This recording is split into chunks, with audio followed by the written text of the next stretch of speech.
Bugün insanlarımızı çok narahat edən vasitələrdən biri olan hər zaman dediyimiz baş ağrıları, boyun ağrıları və gəlirlər, doktor, mənim boynumda osteoxondroz var. 18 yaşı var. Deyirəm ki, məndə yoxdur mu? Deyir, bilmirəm. Deyirəm, hamıda var da osteoxondroz. Mənim bu başım niyə ağrımır? Sənin başın ağrır.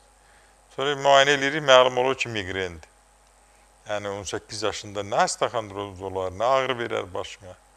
Və yaxud deyir, frontitim var, ya qaymortim var, yoxlayıram, görürəm ki, əlində rengeni, bax, budu, budu. Deyirəm, qardaş, burada çirk olsa ağrı daimi olar.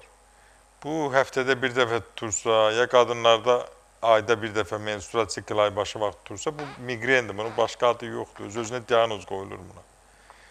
Ona görə də təbii ki, mütləq diqqət yetirmək lazımdır. Miqrenin də müalicəsi hər zaman deyirik ki, Doktor Seyfəddin klinikasındadır. Niyə? Çünki onun iynə dərmanla müalicəsi yoxdur. Və bu baxımdan da çox gözəl effekt verir. Hiridoterapiya, birinci təbii ki, apiterapiya, ağrı müalicəsi, ağrı zəhəri. Birinci növbədə ağrı zəhəridir, sonra zəlidir və ağrı məhsulları, çiçək tozu, ağrı südü, propolis, mumya. Mumya, yəni ağrı məhsulu deyil. Mumya, onu təbii ki, tamam başqadır. Sinir sistemini sakitləşdirir, damarları təmizləyir, sümükləri möhkəmləndirir, yuxunu, yaddaşı normallaşdırır. Bu baxımdan da təbii ki, onlar mumya da çox gözəl effekt verir bu müalicədə.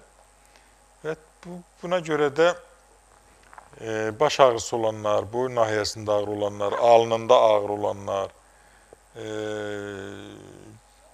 bəzən şiddətli baş ağrısından sonra ürək bulanma və ya qusma olur, öymə olur və ya görməsi zəifləyir və ya bir tərəfində keyli əmələ gəlir. Bunların hamısı miqrenin əlamətləridir. Bəzən də heç ağrısız forma olur miqren.